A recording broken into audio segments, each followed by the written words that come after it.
Hello everyone, we are playing the Cursed Forest today. From Nusaichi. Nusaichi? Oh, excuse me. Oh my goodness, what a way to start the stream.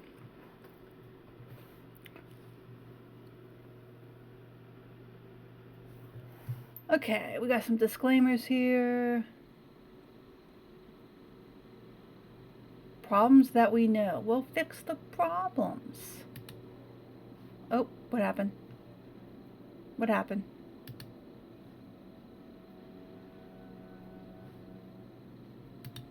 There we go.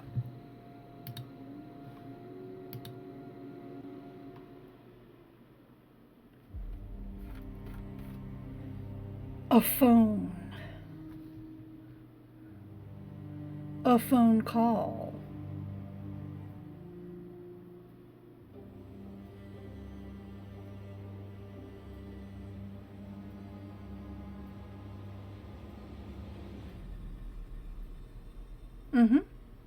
Okay.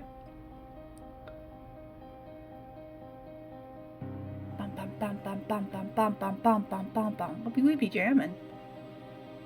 Bum, bum, bum, bum, bum, bum, bum, bum, bum.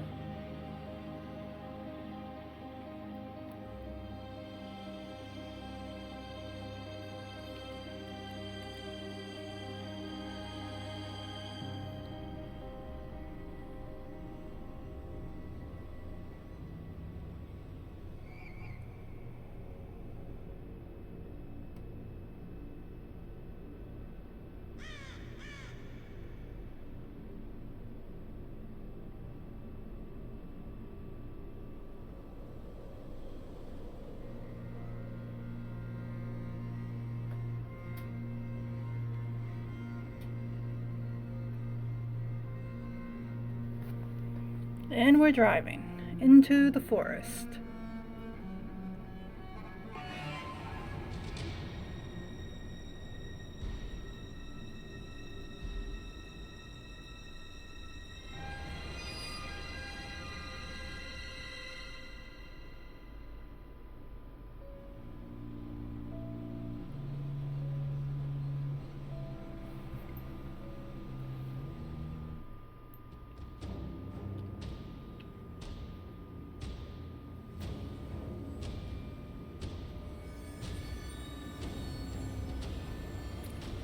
Look at the road, my dude. Why would you pick up the teddy bear? Why would you pick up the teddy bear?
Alrighty.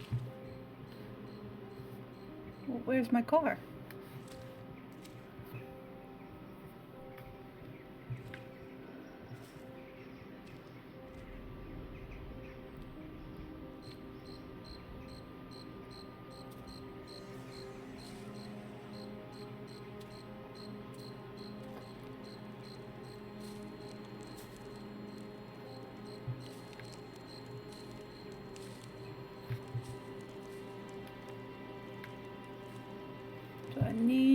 this stuff?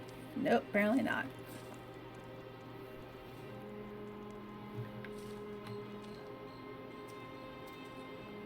Oh, a note. I was scared to stay out in the open. I have a feeling that someone is watching me, right from the trees. The way through the cliff seems like a good idea. It should allow me to get out of here faster and stay unnoticed.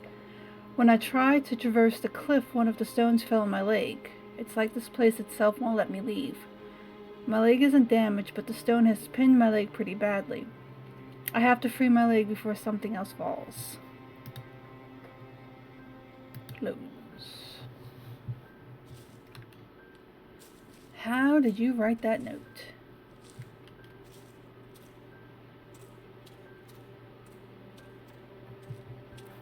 We're just going to follow the path. Oh, another note.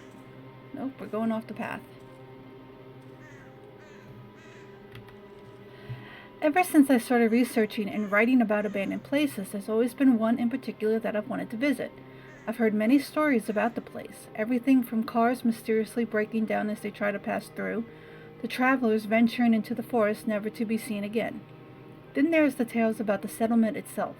The people that lived there were building a railroad until one day they all disappeared without a trace. The incident has almost been forgotten now, discarded as an urban legend, a ghost story to keep children from straying too far into the woods. Now I have the opportunity to finally visit the area, and who knows, maybe I'll even solve the mystery of what happened here. When I first entered the settlement, I couldn't believe how many things had been left behind. Whole homes abandoned with all the family's belongings still inside. I find it hard to believe that these people would have left all of their worldly possessions of their own free will. I feel as if every step I take leads me closer to discovering the truth. Still, no matter how exciting I find my discoveries, I feel uneasy in this place, as if I'm being watched. On the outskirts of the settlement's territory, I have made an incredible find, a set of altars. They look older than anything in the village, as though they were here long before the settlers were. Out of curiosity, I lit one of them. Of course you did. And as I did, the ground began to shake, almost as though there had been a small earthquake. I am sure it was nothing more than coincidence, but still, standing in the light of the altar, I felt relief, as if I was safe from a terrible presence that has been following me. I think the altars could be an important clue as to what happened all those years ago. I will have to do more research tomorrow. Okay, so the altars are a safe space. Chill out, man. Chill out. No need to hyperventilate.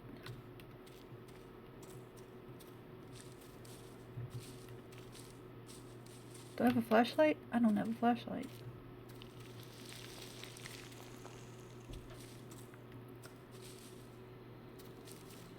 What's that? And why am I following it?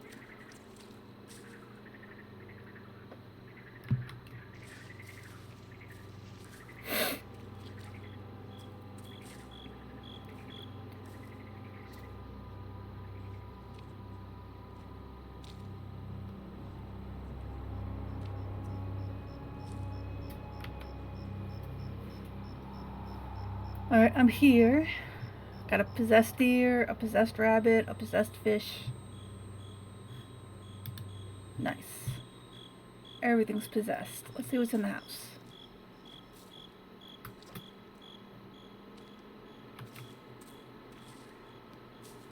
Hello? Anyone home?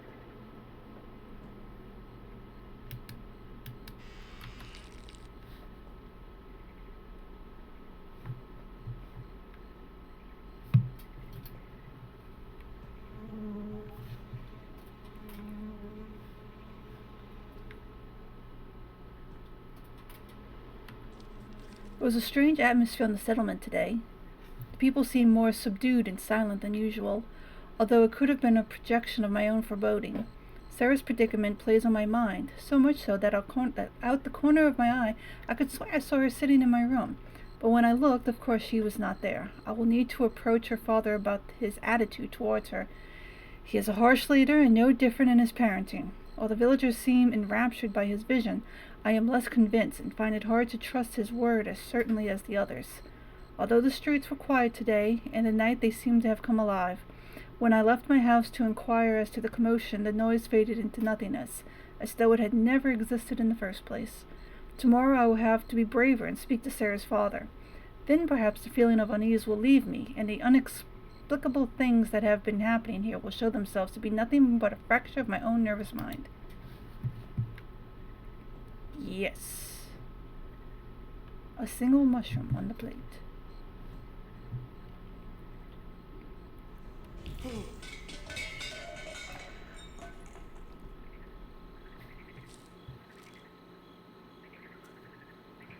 There's another little campfire.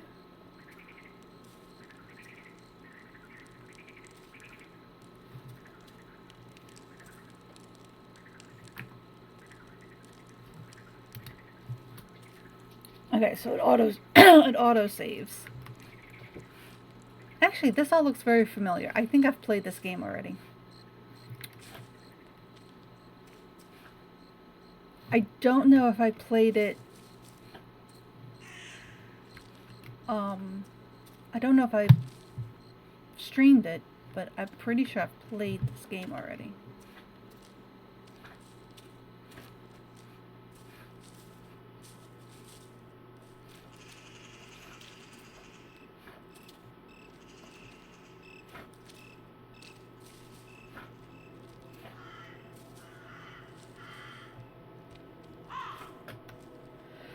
My father never liked my frequent trips into the forest. As a deterrent, he used to tell me tales of feral wolves that roamed through the trees, hunting in packs and ripping apart any animal or human they encountered. To this day, I believe that the wolves were nothing more than stories told by an overbearing parent because I never saw, heard, or sensed their presence.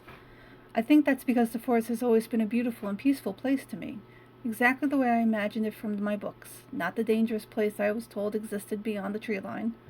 Every step I take deeper into the forest highlights its beauty, the sweet-smelling flowers, the harmony of singing birds, the squirrels that jump skittishly from one tree to another, and even the insects that find their haven amongst the varied plants. One particular sunny day I was walking in the forest when I heard a noise from the bushes. It was not a rustling of wind on leaves, but of something lurking in the undergrowth. My mind, though normally calm amongst the trees, immediately jumped to thoughts of wolves waiting to pounce. I took a cautious step back as though it had suddenly seen a chance to escape. A rabbit jumped from the underbush and bolted for its hole. The next day I returned with a carrot for the rabbit and placed it in front of its home. Within 30 minutes it reappeared, sniffing the food cautiously and allowing me to get a better look at it. Its coat was shining, silvery gray, and around its right eye was a perfectly circular patch of black fur. Within 2 weeks it was eating out of my hand. The rabbit's bravery was short-lived. Its comfort and presence of humans made it an easy target for the settlement hunters. Sometimes I think animals deserve more sympathy than humans. Oh, someone killed my pet? Alright, well, I got a carrot. So...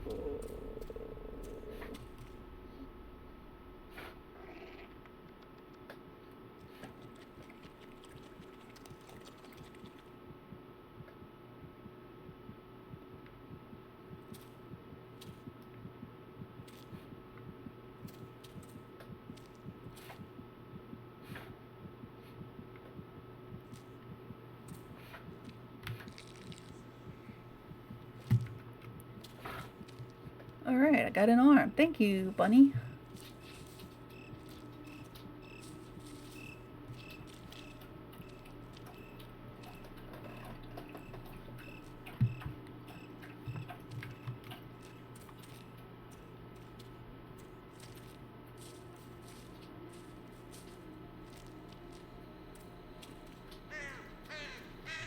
Okay, where was that map at?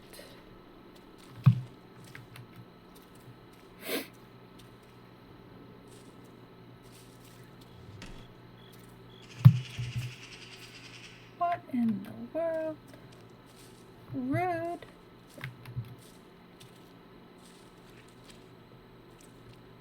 Okay, so we just went by the rabbit. Okay, so we went over here. So here.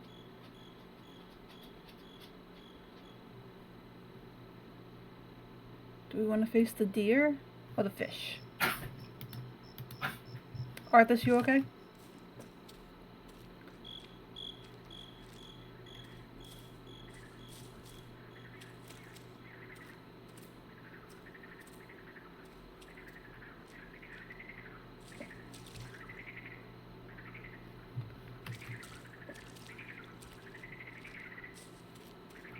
This was not where the deer was. This is where it came in from.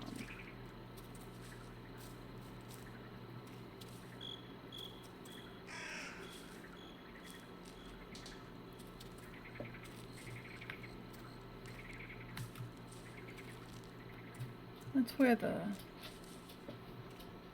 rabbit was.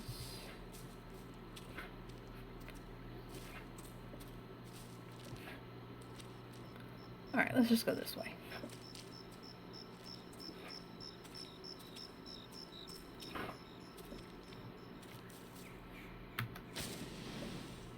Oh, I can save. Cool.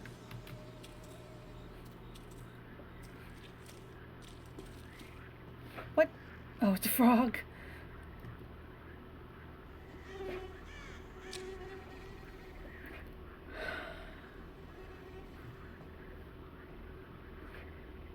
Alright, where's this fish? This evil fish.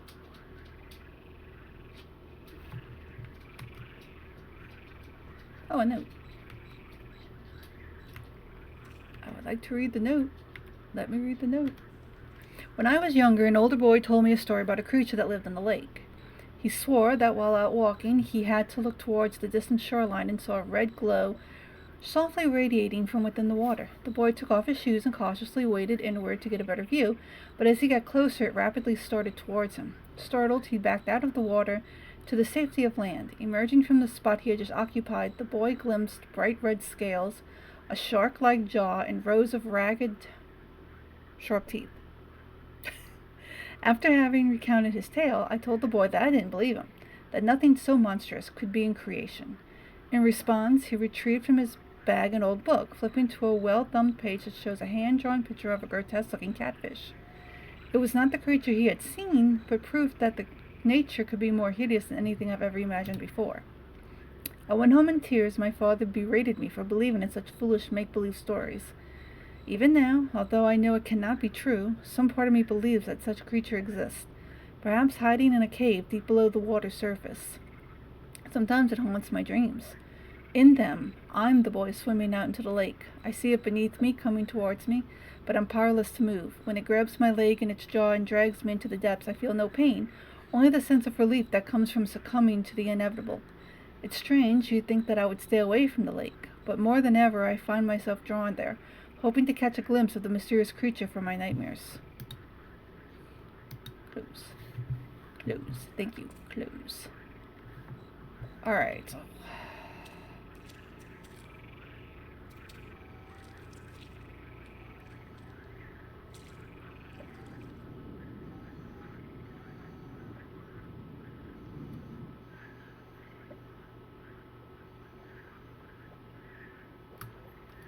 Get on the rock, get on the rock, get on the rock, get on the rock.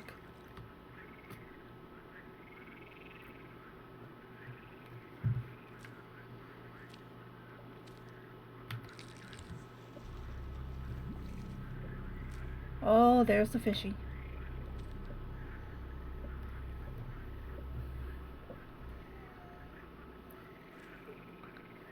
I saw it. I saw it. Alright. So we want to get on land as quickly as possible.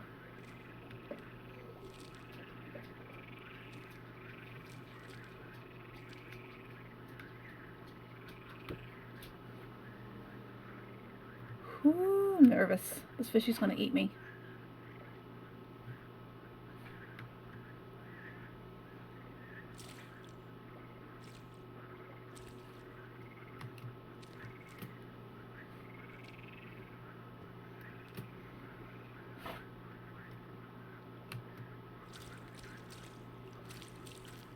Alright, we made it without getting eaten.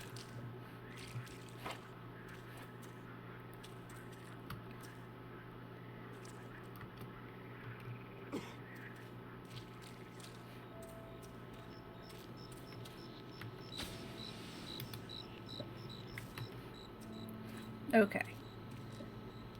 Now all that's left is the deer. What?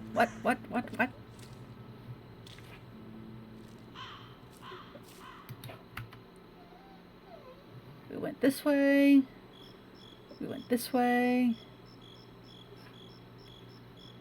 So I gotta go down this way. I'm never gonna find this deer. The rabbit's over there, so the deer's gotta be over here.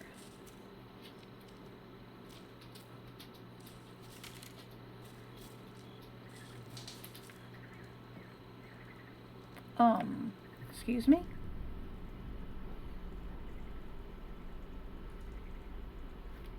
Okay, I'm leaving. I'm sorry.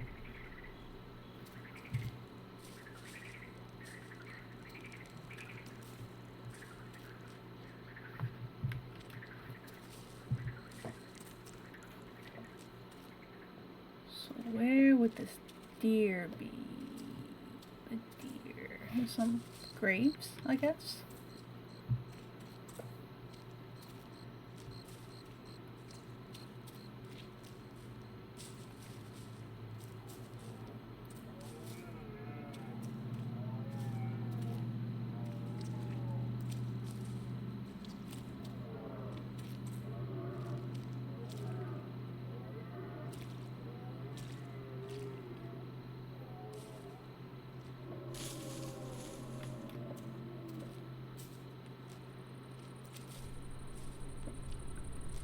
Well, found the deer.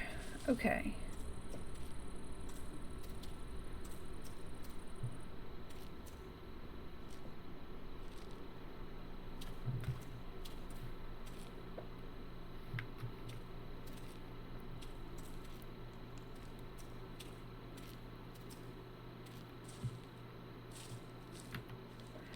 Yan told me that there's a cave hidden in the forest where many years ago thieves from the city had precious contraband. When they were caught, the cave was searched and the valuable items were confiscated and removed. As I knew a few interesting stories about this area, I pestered Yan for every detail he knew. We searched for the cave for weeks with only vague ideas of its location. Eventually, on one of our many rambles in the forest, I found it, exactly as it had been described. The boulders flaking either side of the entrance, the hanging ivy partly obscuring the hole in the rock face, the fallen log perched precariously above it. I wanted to go inside, but the daylight only penetrated a few feet into its depths. I had the illogical thought that maybe something precious had been left behind in there. Jewels that had fallen to the crack in the floor and gone unnoticed. Money that had been hidden extra securely amongst the stalagmites and not been found. Gold pieces buried under a thin layer of dirt on the floor. Jan convinced me not to go in. The ground was slippery and uneven, and even with a light to guide our way, we could get lost in the branching tunnel. I never returned to explore. I think that's for the best. If I'd entered the cave, it would have been empty and only filled with my disappointment. Since I never went back, in my mind it remains an untouched cavern filled with riches, a room of lost, glittering treasure, a precious memory. Yeah, that's how you look at it. Where did my deer go?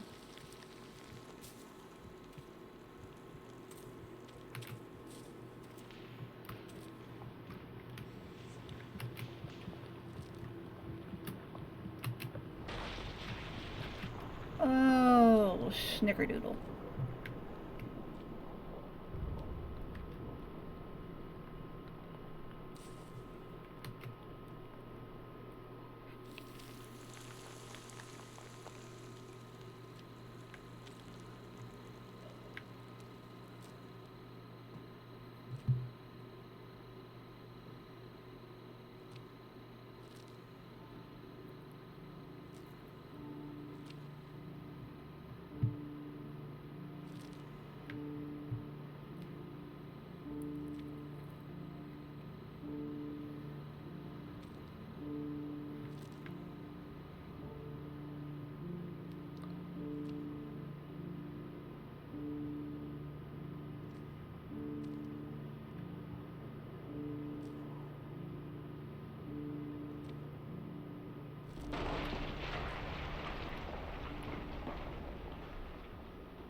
excuse me.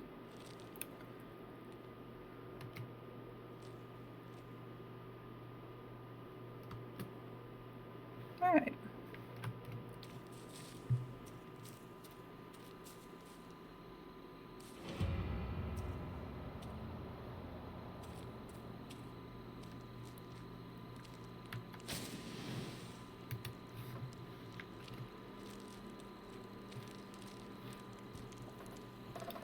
Okay, we're gonna end here.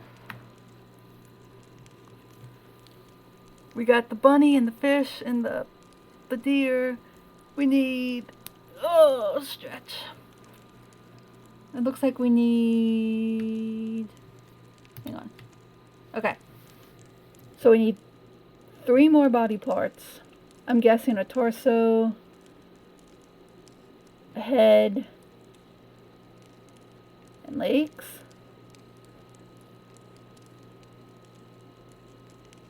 I'm guessing. I don't know. Anyway, that's going to be all for today. Thank you for coming to watch my video. It's come back when I continue this game, and I will also continue that SCP game in the future. Bye guys!